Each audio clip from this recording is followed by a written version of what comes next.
Hey, are you the person I'm interviewing at 6? Yes. Oh, cool. Well, hey, how's it going? Hey, it's going well. I have been doing really nothing all day.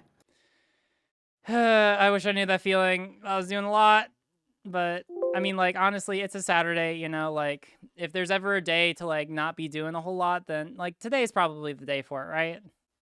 Yeah, it's like really weird because I got into a schedule to work, but now it's like I got unemployed, so or I became unemployed. I'm sorry. So I've just kind of been like completely like trying to fit my life back into some kind of schedule. Mhm. Yeah, no, I totally get that. Well, hey, before we go on too far, could you introduce yourself to the audience? Hi, I'm Amelia. I'm a member of a local Baltimore tenants union. It's at a live workspace called the Copycat in Station North. I don't know if you're familiar with that, like personally. No, I'm Um, not. if you've ever been to Station North, it's the big building that says "This is Station North." It has like a picture of a train on it. Okay. It's like So a I'm big red relatively new brick to building. Baltimore. I've been here for the past couple years.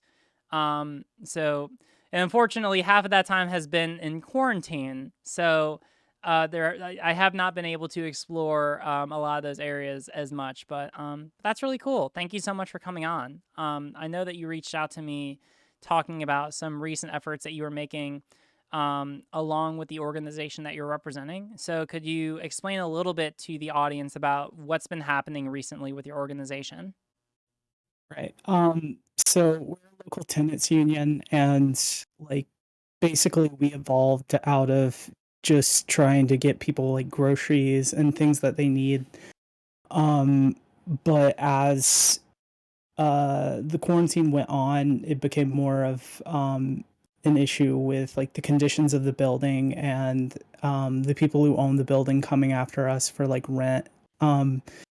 We found out that the landlord didn't have a license. Um, so in like Maryland, like rental law, you can't charge people rent without a rental license. Mm, Um, but despite that, our landlord was basically like refused to acknowledge like our demands and had basically went to tenant holding over court as like kind of a backdoor way to try to evict us mm. because there's like an eviction moratorium in place. Right. So basically we've already been to court for that. We won our first like suite of cases because it's against individuals and not like everyone as a union. Mm, um and we won, I'm pretty sure, like all of them starting out. And our landlord filed appeals. The appeal got dismissed, at least in my case. They filed for, I forget what it is, but motion for reconsideration. And since then, it's just kind of been in legal limbo. mm. I'm really sorry to hear about that. So how has this been affecting you throughout the court? Like, how's the pandemic factored into everything that you've been dealing with? Well, it's mostly like I think it's unfair for people, especially in Baltimore, who make their like income basically passively, to demand money from people when um, there's kind of like record joblessness right now. Yeah. But on top of that, threaten to kick people out when there's an eviction moratorium in place, and then on top of all of that, not even be like licensed. Like you basically have to like have your building up to code, which the building isn't, Mm, um, in order to be licensed. And they like in spite of like everything else, it's like I think that's like the part of it that has us like most kind of like angry. Um, Sure. but yeah, I would say like in terms of how the pandemic affects all this, it's really difficult because we're trying to do like advocacy and all these things, and then like a lot of um like avenues for that are just like shut down right now. Yeah. Um, like ideally, we would want to be like getting out and meeting other people who are trying to organize, and then kind of like create like more of a like broader force in order to kind of uh create more momentum, but it's Mhm. like I said, it's kind of difficult right now. Yeah, no, I mean that makes sense. I have a couple different thoughts, but my first thought is like, so your landlord, um, what's the relationship like between you and the other tenants and the landlord? How is that pan out? Is it a relatively decent person? Is it someone who's willing to talk to you? Because I mean, like someone in my chat pointed out that like sometimes it can be good to try and approach the landlord, before taking legal action. I certainly have ideas, but like I don't want to. Again, I am not a lawyer. I am not forming a lawyer-client relationship. But I mean, like, have so what's your relationship like so far with your landlord? Well, first of all, I was going to say that we have like legal representation. Oh, awesome. That's Yeah, wonderful. do you know Maryland Legal Aid? Yeah. Oh my God, that's a wonderful organization. All right, so you're working with Maryland Legal Aid. That's great. Yeah, Doug from Maryland Legal Aid. I don't know if you know him. Oh, you are? Um, yeah, that's Doug is like my lawyer. Oh, all right, that's awesome. I mean, I don't know Yeah, everyone in like from there in particular, but like I'm aware of the organization, like I don't know. They it's interesting because like as far as the legal community is concerned, they call Baltimore Smalltimore because eventually you just kind of get to know everyone before too long. Like at this point I'm aware of like most of the like uh legal organizations which provide financial aid to people in low income in Baltimore, and yeah, Maryland Legal Aid is a wonderful resource. So it's really cool that you're able to work with people from there. Um okay, cool. So have you ever? I mean, like one thing I'm thinking of. So you said that like the place where you're living isn't even an adequate living condition. it's like it's not on the verge of being condemned or anything. Like it's not like the building's going to collapse and like we're all gonna die or anything like that. Mm-hmm. But there are things like um I'm trying to think of certain like there are just certain like small things that would prevent the building from being uh like brought up to code, and therefore my landlord could get like a rental license. Mm-hmm. um so the problem is that like coming after us now is kind of like um it doesn't really explain like where like our money was going, you know what I mean? Because I feel like it's the landlord's responsibility in, you know, undertaking this as like a business venture, like to make sure that his property is like brought up to code. Yeah. Um. um Sorry, go ahead. No, I was gonna say that makes sense. I was just gonna suggest that like, or not suggest. We can talk about educationally what like rent escrow is. So for example, this past semester I worked in the fair housing clinic, and I actually was helping people. For example, in situations like these, where, for example, rent escrow can be something useful. Again, we're talking purely educational. I'm not giving legal advice. Perhaps something to talk Right. about with your lawyer. But like rent escrow can be something nice, where it's like if there is some way which your living premises require update like a like repair, your landlord has a legal obligation to ensure that you have suitable like a suitable living environment, right? And so you Right. can file an order to basically stop your needing to pay rent until they do the necessary repairs. That's something that you can talk about more with your lawyer. Um, but I mean, like, as far as options, that's usually like a easy go to for people in these kind of situations. Right. Um, and like our situation is probably like kind of an outlier, which is why like Maryland Legal Aid took us on. Hmm. Um,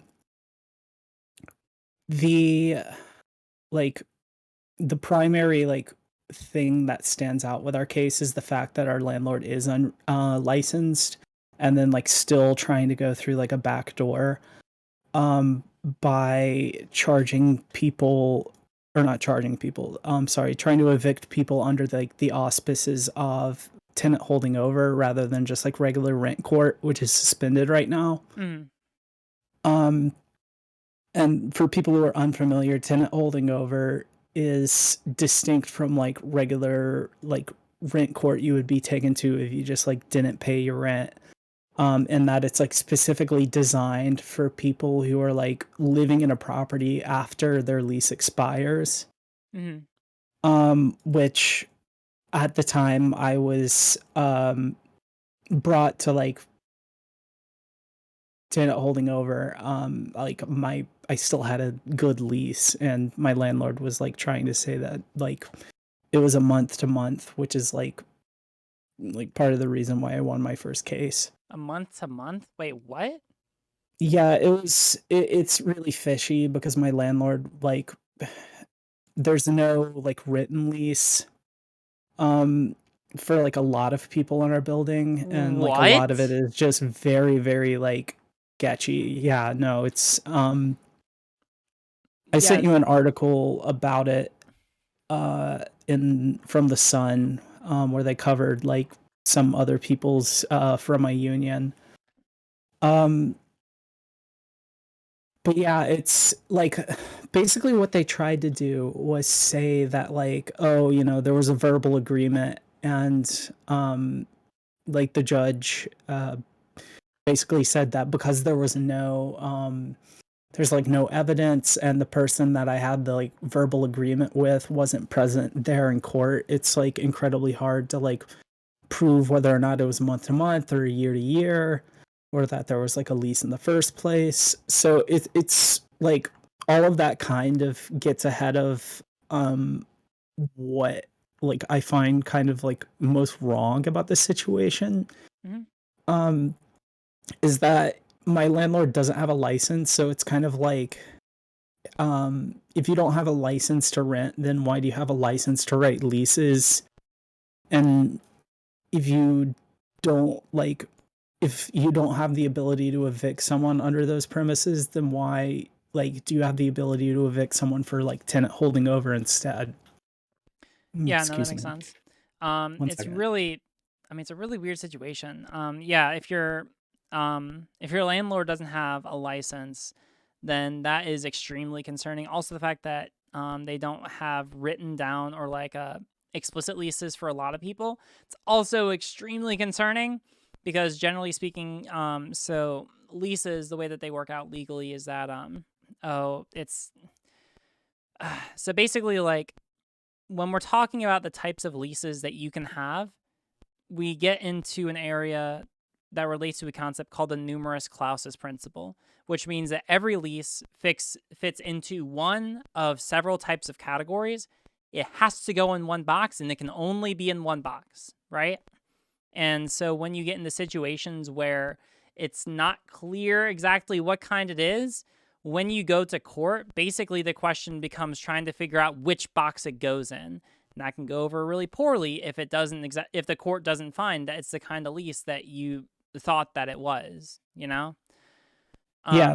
So it's really, really concerning hearing that there's no written record because usually that's like one of the main things that landlords should do to make sure that those kind of issues do not come up so that they could keep like a clean record of being like, listen, this is what the lease is, this is what you agreed to, these are the expectations, so on and so forth, right? Because when parties don't know what the expectations are, situations like what you have described can come up and it can be very damaging to people, especially people who are facing eviction, you know? Yeah. Um is my mic coming in clean? It's sometimes fading in a little bit and a little out. You're coming through clear enough right now. Okay, I'll turn my gain up just like a little bit more. Yeah, that's good. Um, Okay. so let me. Um, Or sorry, go ahead. yeah, I was just gonna say that like this particular method that like Baltimore landlords are using has been something that's like kind of been like a sneaky way around like the eviction moratorium.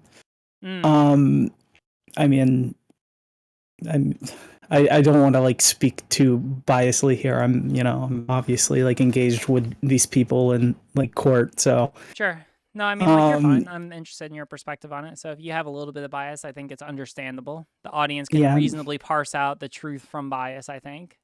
I just don't want to go like full like full like Marxist revolutionary or anything. Well, you Um probably are going to make a lot of people in my chat happy. Although I am not Marxist, from what I understand, all of my mod team is further left than I am. So I don't think that you'll have to worry too much. um but yeah, the whole tenant holding over thing is basically like a way for landlords like during the pandemic to still evict people even though there's a moratorium, so it kind of like defeats the purpose of putting that moratorium there. Hmm. um I want to say there's something like 230 tenant holding over cases got opened during the pandemic, so it's like super super important that people organize around this right now, because like nobody should be like losing their house like over um like a situation that's like affecting so many people. Hmm. Yeah, no, I'm inclined to agree, especially during a pandemic. I mean, I don't believe that anyone should lose their homes ever. I mean, like, if you've watched me for a little bit, or anyone who's watched me for a bit knows that I used to work as a program director for a homeless outreach nonprofit down the South. And yeah, it's really hard to dig yourself out of a position of poverty when you do not have a place to live, you know? Essentially, How for a did lot of people, like becoming homeless, like once you become homeless, it becomes incredibly difficult to dig yourself out of that position, you know? So, Yeah, no, definitely. I actually moved here from the south. oh, um really? yeah. I'm My parents are from Florida, and I've like lived all over Florida up until I was like 24. Okay. I'm 28 now, and Hmm. like I've lived in Baltimore for about 4 years. Okay. So I definitely know like the whole housing scramble is it's like not fun. Um Yeah. but yeah, it's definitely like I don't know. It's frustrating to think about like how a lot of people are still trying to like grease the wheels Mm, of like evictions, even though there's like been explicit instructions like on both the federal and state level that are like, no, you can't evict anyone. sure.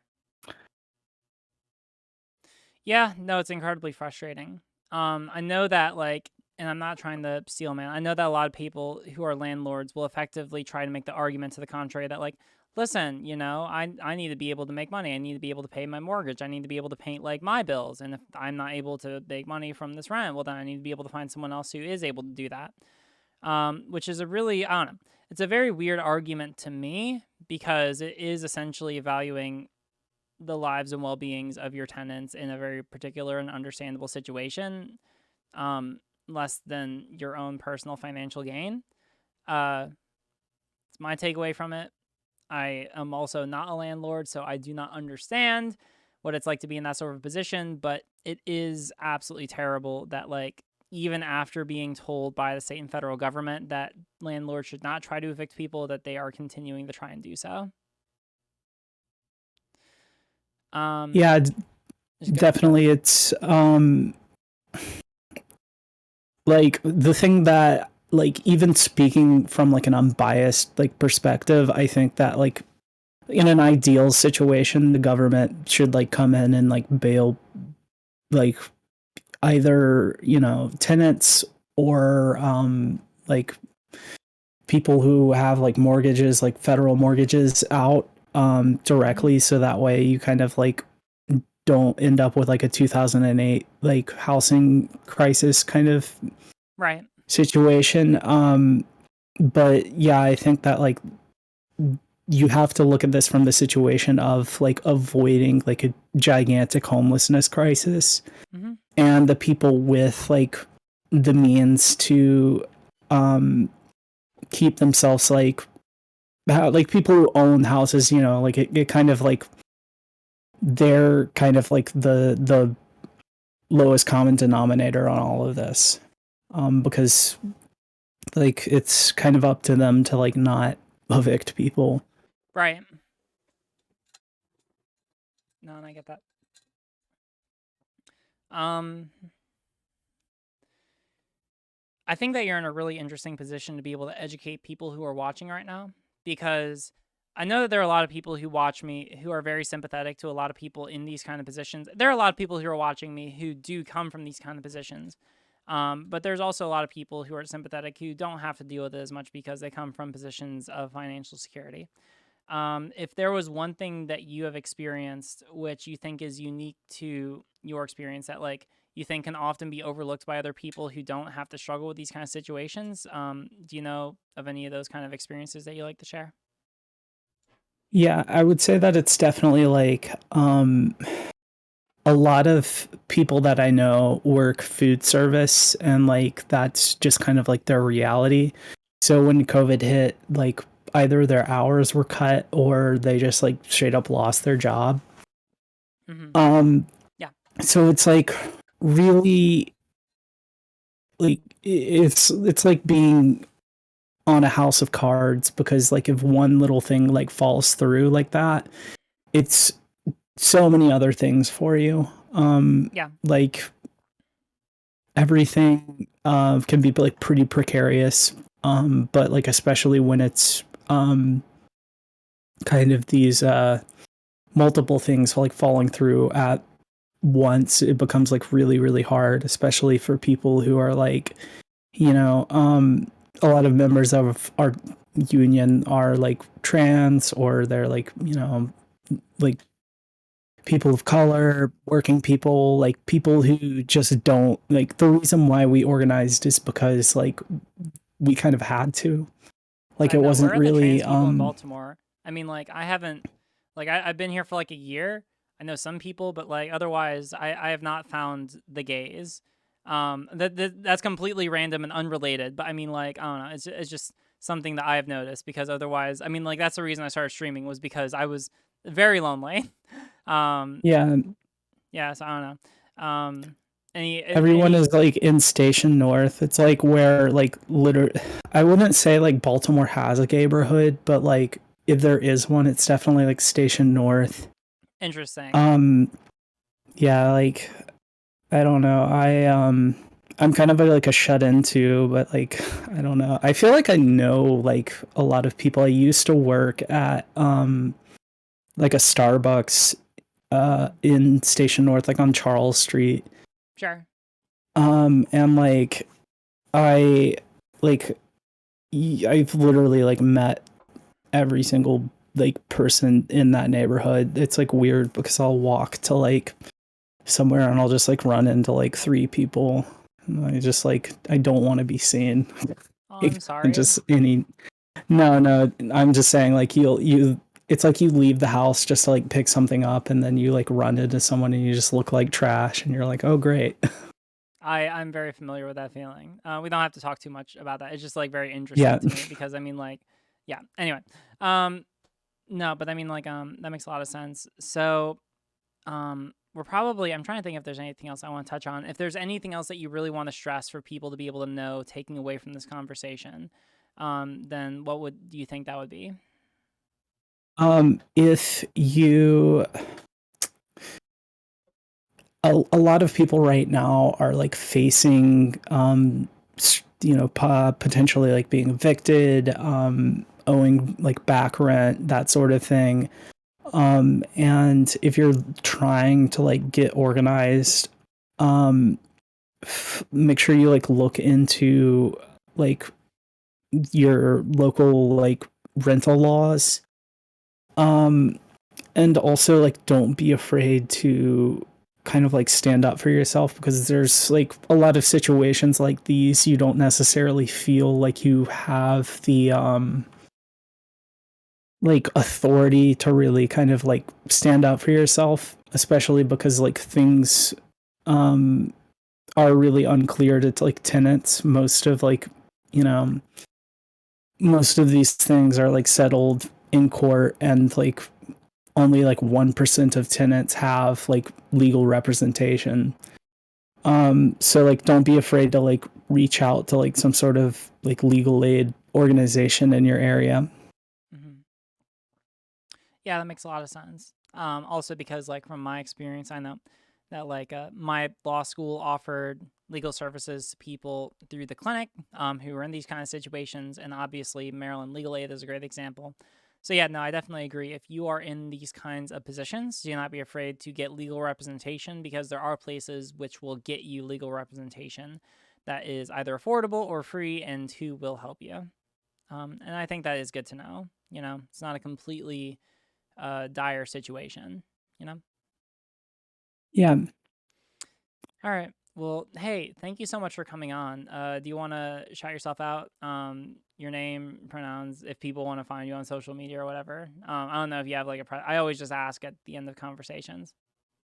Yeah, no, we have a like an Instagram and a Facebook page. It's like I could link it, but it's I don't want to like read out like a whole URL. And Yeah. um Well, if you find the it, Instagram is just at copies cat underscore tenants underscore union. But yeah, if you want me to post the Facebook link in the chat, I can do that too. yeah, no, I think that'd be really good. And if people want to be able to go there and support you, then that would be where I would direct people. So I think that'd be really helpful. All right, sounds good. All right. Yeah, I really really appreciate the opportunity to come on. Yeah, no problem. Thank you so much. I think that this is a really cool opportunity because I mean, like, a lot of people are dealing with these kind of issues, but rarely we hear from people dealing with it in person or firsthand. So, and also someone who is unionizing as a way to be able to respond to it. So I think that this is a really cool opportunity for a lot of my audience to be able to learn and grow their own experience. So yeah, no, I appreciate it. Thank you. Have a good one. You too.